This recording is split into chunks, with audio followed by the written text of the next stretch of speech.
أمل حياتي يا حب غالي. معرفش هي غالي ولا ذاتي، المفروض حياتي ذاتي، لكن يلا حسب سماعي. أمل حياتي يا حب غالي ما ينتهيش، يا أحلى غنوة سمعها قلبي ولا تتنسيش. خد عمري كله بس النهاردة خلينا أعيش،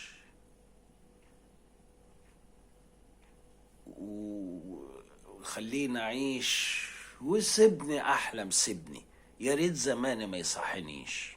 أملي حياتي عينيا يا أغلى مني عليا، يا حبيبي امبارح وحبيب دلوقتي وحبيب البكرة والآخر وقتي.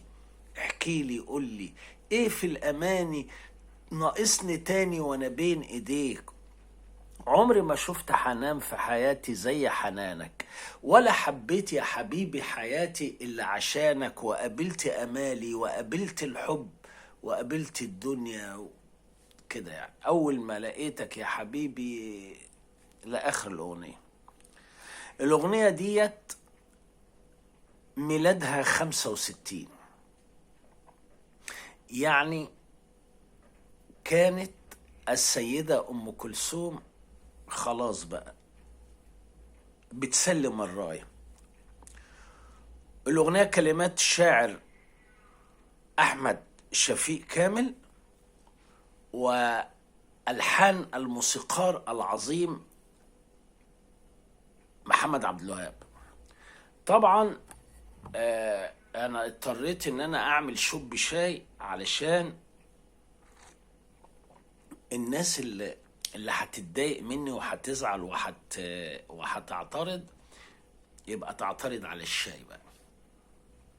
دي من الأغاني الضعيفة من ناحية البنية بتاعة النص، لكن ألحان مفيش شك مفيش كلام، محدش يقدر يتكلم في اللحن اللي عمله محمد عبد الوهاب، وشوية المزيكا وشوية الطبلة وحاجة رهيبة جدا. لكن المرحلة اللي هي كانت نص الستينيات واحنا طالعين على السبعينيات، كانت أم كلثوم بتحاول تجاري موضة غنائية جايلها بقى من عند فريد الأطرش، وجايلها من عند عبد الحليم حافظ، وجايلها من عند محمد رشدي، وجايلها من عند محمد أنديل وبليغ حمدي، مبهدل الدنيا مزيكا. فأم كلثوم لأنها شخص ذكي ذكي ذكي، يعني عايزة زي ما بيقولوا بالبلدي كده تركب الترند. مين هو الوحش الشاشة؟ محمد عبد الوهاب. محمد عبد الوهاب ليه تجارب قبل كده معاها،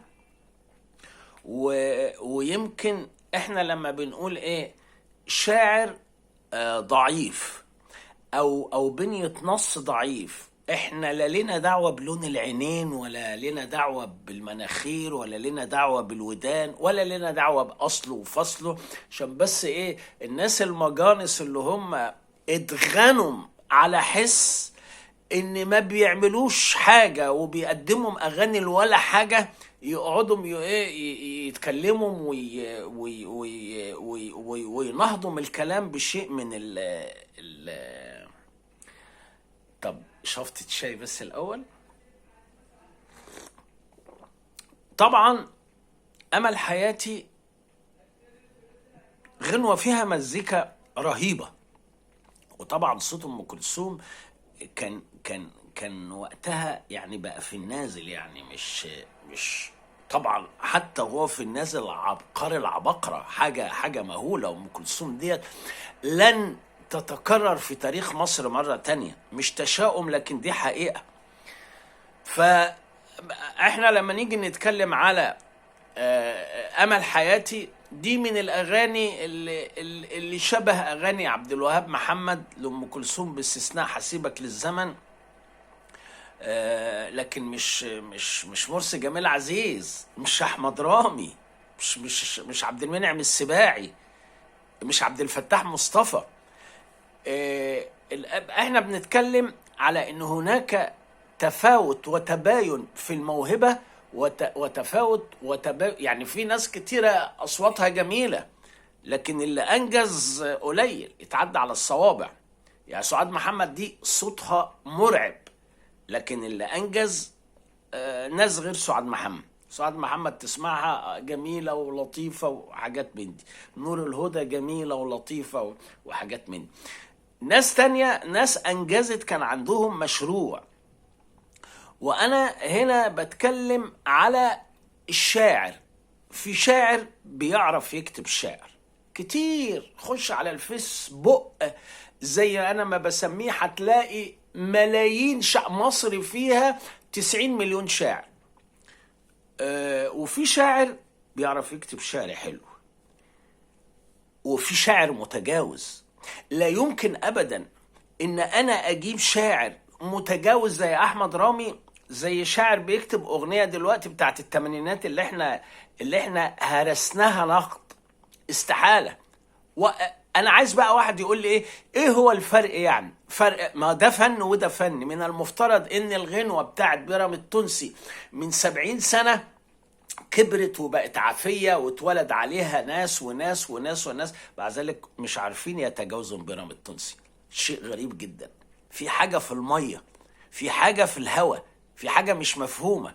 فعشان كده أنا لما أجي أقول إن الفن العظيم هو مشروع، مجموعة ناس، سياق اجتماعي. يعني بس بحاول يعني اصبح عليكم، يعني بس لان من الواضح ان انا يعني بدأوا يطلبوا مني نقد لحاجات كتيرة، وبعدين هم بيزقوني وياخدوا بعضهم ويطلعوا يجروا. بس مش مشكلة، انا معايا ربنا وامل حياتي. يا حب غالي ما ينتهيش، يا احلى غنوة سمعها قلبي ولا تتنسيش. عادي كلام ابقاء الواد اللي بيحب بيقولوا للبنت اللي بيحبها عادي. الشعر مش كده. الشعر هو اللا مألوف ولا منتظر. الشعر حالة من حالات التجلي العلوي الغير مسبوقة في تاريخ اللغة. فعشان كده الأغاني السبرتو بتاعت اليومين دول عادي جدا. اي عيل صنايعي عنده، انا اعرف واحد صديقي صنايعي بيقول كلام ما حدش يعرف يقوله من الشعراء دلوقتي للبنات.